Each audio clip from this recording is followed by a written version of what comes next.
So we help a lot of people relocate to the Atlanta area from other places in the country, and we get very similar questions from these clients. So I thought it would be helpful to make a video about the top 5 most frequently asked questions from people relocating to Atlanta. And that's coming up right now.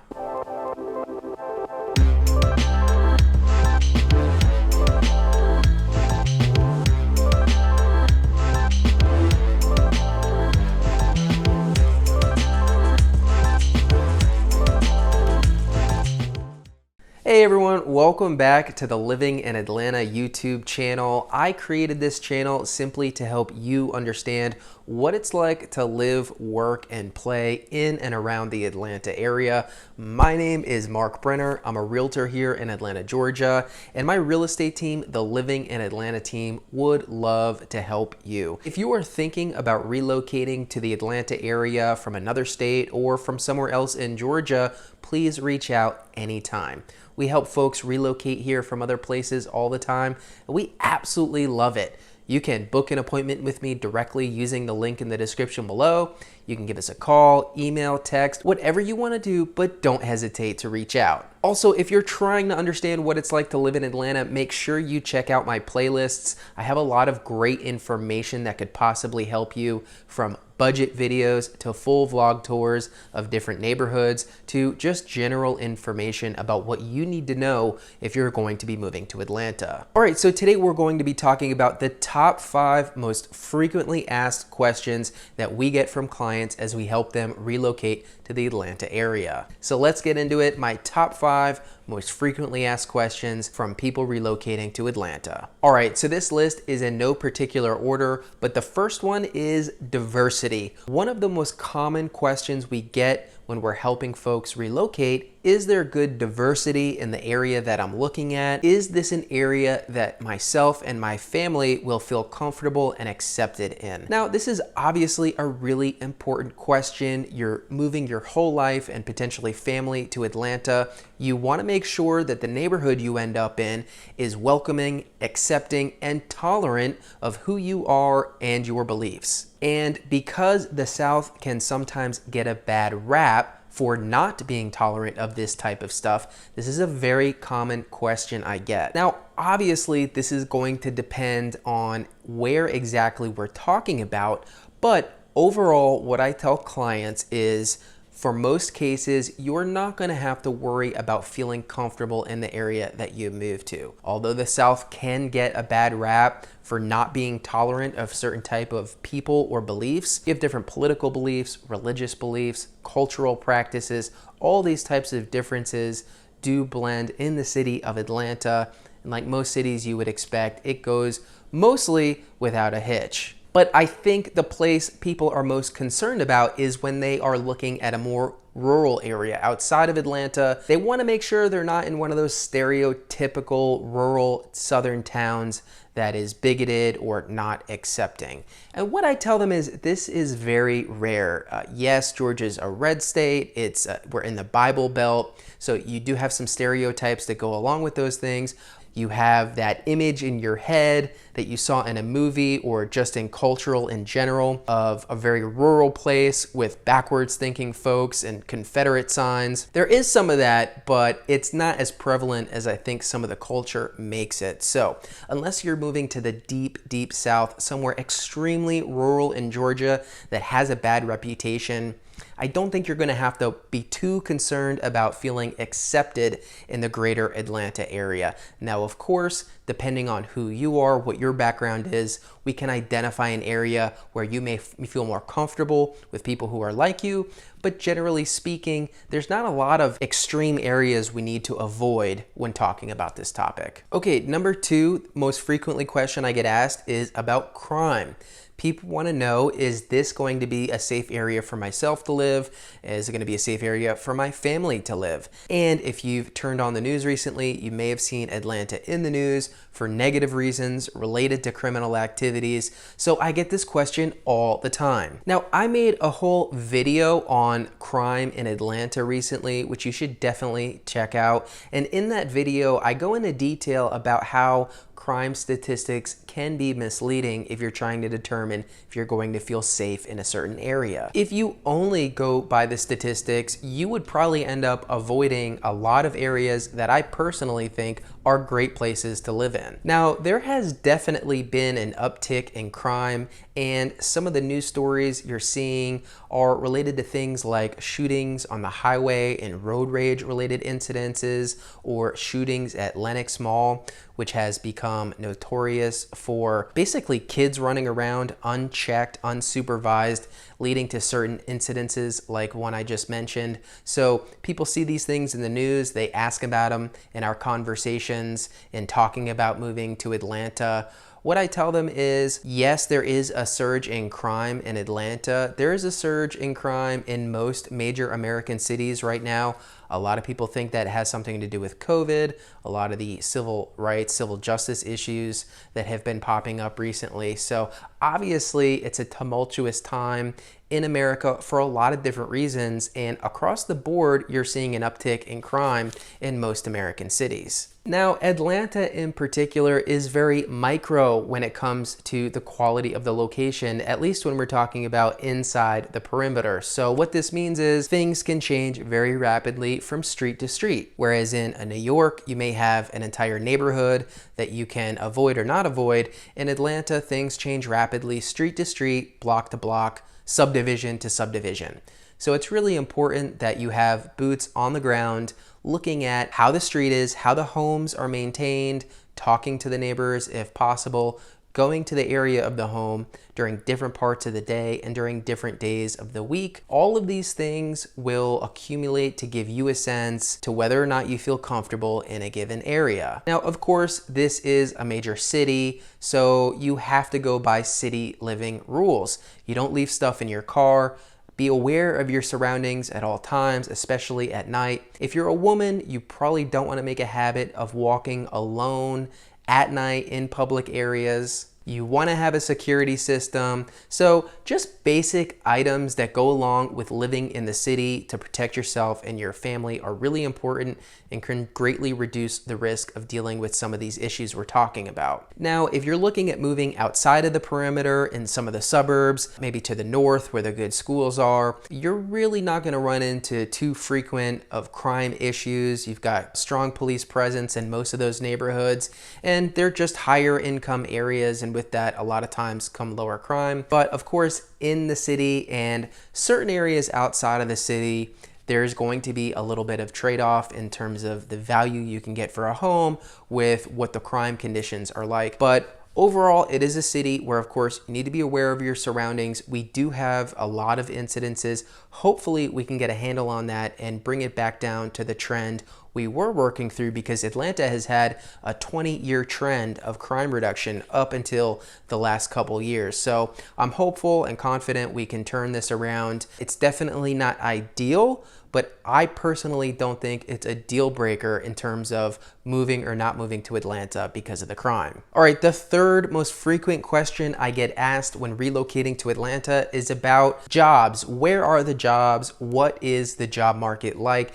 Is there strong opportunity for me if I move to Atlanta? Now, I've discussed this before, most recently in my Living in Houston. It is a great city if you're starting a career or looking to move up in your current career. Now, part of the reason there's so much opportunity in Atlanta is because of the diversity of our job economy here. We are not dependent on one job sector to support the majority of our residents. We have a very diverse economy with major sectors for things like tech, TV and film, medical, finance, IT, education, logistics, and much more. In addition, we have 29 companies headquartered in Atlanta that are a part of the Fortune 1000. Now, 16 of those companies are actually in the Fortune 500 and are headquartered in Atlanta. So there are a lot of big players here that you could potentially start a career with or continue your career with.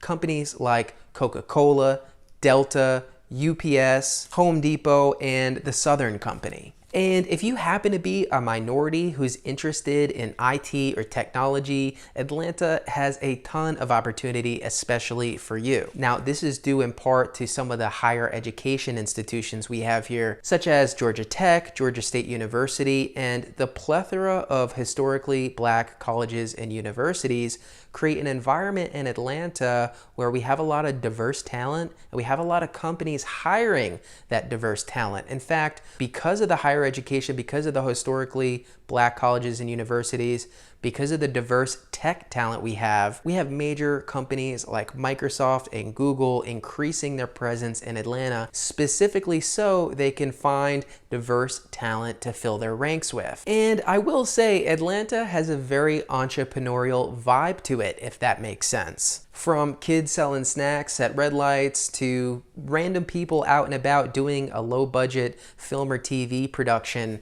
there are a lot of hustlers out here, and I mean that in the best sense of the word. So in my opinion, Atlanta is a city that definitely fosters entrepreneurialism and the overall go-get-em attitude that's really important if you want to be successful. So the quality of the job market and opportunities here is one of the biggest reasons why people reach out wanting to move to the Atlanta area. All right, the fourth most common question I get when I'm talking to folks relocating here is about the up-and-coming neighborhoods. People are very concerned. They want to make sure that they buy in an area that will increase in value over time, which is only reasonable. Now, the great thing is, I tell this to all my clients, Atlanta is one of the best markets for value over time. In fact, at this point, I think it would be really difficult to purchase in a location that's not going to grow tremendously over the next 10 to 20 years. Now, that's not to say the market won't go up and down. Prices will fluctuate as supply fluctuates, but Atlanta is growing tremendously. Just by the sheer number of people we have relocating here each year, and also because of the relatively still affordable cost of living, you're seeing major jumps in value across all the major neighborhoods in Atlanta. Now, of course, this won't always be the case, and it's really important to be wise about where you purchase. For instance, purchasing in an area with a good school district is going to be one of the biggest anchors you have for ensuring your property will go up over time. And the situation is going to be a little bit different if you're looking inside the city or outside of it. So if you are looking inside the perimeter, again, most areas are increasing greatly with value. Again, I like to look for certain anchors. Some of the anchors in the city would be the Beltline, which is a massive project.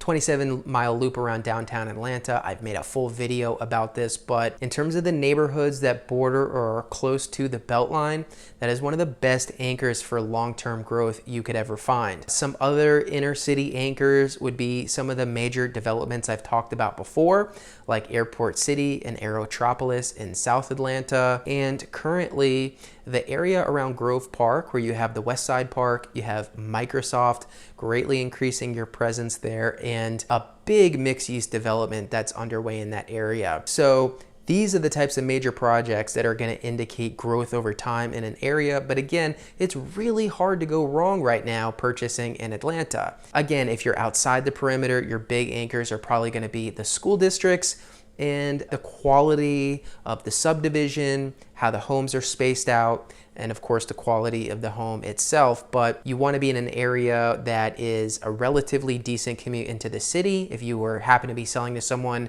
who's working in the city, and you want to be in a good neighborhood, good schools, pretty well maintained. But this is very often the case in the areas, especially to the north of the perimeter. Now, outside of the perimeter, like say south of Atlanta, this is a little bit harder to get a beat on what's going to happen long term, because we don't necessarily know if people will be continually moving towards the core of the city or away from it. There's a lot of conflicting reports about that. The only area I'm slightly unsure about a little bit in terms of the long-term trajectory are the areas just outside the perimeter to the south, east, and west. But even those I think are going to be really good, especially for lower income folks who can't afford some of the other areas. So really hard to strike out in terms of value and appreciation in Atlanta. So I'm usually reassuring clients that if they're looking in an area that I think is overpriced, or if they're buying the most expensive house in an up and coming neighborhood,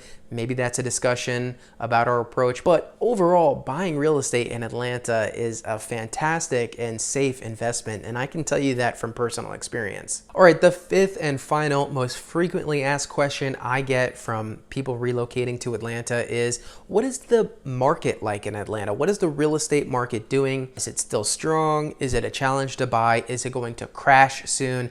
Obviously, if you're purchasing a house, people have a lot of concerns about the state of the market. Are they getting a good deal? Are they buying the last house before the major real estate collapse happens again? So you've heard me talk about it in other videos, but like most areas in the country, Atlanta is in a very hot market and a very hot seller's market, which simply means we have more people looking to buy than we do homes available. So this puts the leverage in the hands of the seller and can create some difficult circumstances for buyers. We still have a hot market, I will say, as we head into November. We are starting to see some initial signs of a cool down, just in terms of receding back from the insane prices that some of these sellers are starting to throw out there. We are seeing homes sit on the market a little bit longer, but that is almost always the case of homes that have been overpriced from the start. Still a very strong market, still a very strong seller's market where the sellers have the majority of the leverage, but that does not mean it's not a good time to buy. A lot to do with the fact of what I just talked about, that values are not going to all of a sudden plummet. They're going to continue to go up. What's really interesting, I've talked about this before, there is an entire generation of people that I talk to that seem to have the collapse of 2008 really burned in their psyche, and they seem to think that a housing market collapse just happens every certain amount of years because they experienced it. They think, oh, this will happen again in 10 to 15 years. Things are very volatile. Well, but the reality is that has not been the long-term history of the housing market.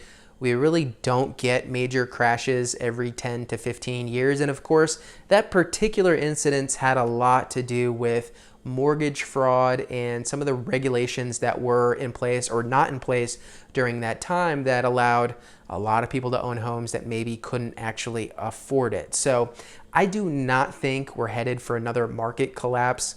In fact, if you've refinanced your home or purchased a home recently, you know that the restrictions and the regulations of these major purchases and major loans have gotten really restrictive and can be pretty stressful, to be honest. So no, I do not anticipate another major housing market collapse on the horizon. The question will be, how does supply fluctuate and how does price fluctuate? Now, from everything that I've researched and I'm seeing in Atlanta, we have a lot of demand and it's going to take a long time to catch the supply up to the demand. We had a lot of building right before the 2008 crash. So we had a ton of inventory at that time. So you had the crash, and then from that point up until now, we've been trying to keep up with demand, and we literally have not been able to build fast enough. So I think we're gonna have some demand issues for some time. I do think the prices are going to continue to come back down to earth a bit because they were crazy, and the market self-corrects in a lot of ways, which is the beauty of an open market. And the other thing I tell clients about this, especially real estate investors, is that trying to time the market is most often a fool's errand. And everyone I talk to who says I'm going to wait for a major dip in prices or the next crash, they're still waiting. These are people who never actually take action. So I really think it's always a good time to buy because I think the values are going to continue to rise. And anytime we look at putting an offer in on a property, we're going to be looking at the comparable sales in the area to determine what the market value is so that you don't overpay and we get you the best deal possible. That's the state of the market. I don't anticipate a crash coming anytime soon. We are apparently getting an influx of foreclosures that are going to be coming to the market soon. So that may help with some supply issues and make for a better experience overall for buyers. but that is yet to be seen. Overall, it's a very strong market, and although the leverage is in the seller's side, it's still a good time for buyers because the growth is going to continue. And even if you missed out on some of the dirt cheap prices from a couple years ago, you are going to be kicking yourself if you try to time the market and wait a few years to buy. All right, so there you have it, the 5 most frequently asked questions that we get from folks relocating to Atlanta. I hope that was helpful for you. Hopefully it provided some value wherever you're at on your journey. If you liked this video, if it helped at all, it would mean so much if you just hit like and hit subscribe. It's a free way to support me and my channel. My name is Mark Brenner, realtor here in Atlanta with the Living in Atlanta team. If you need any help at all relocating or learning about what it's like to live in Atlanta, please reach out. We would love to talk to you. So thanks for watching, and until my next video, I'll see you next time.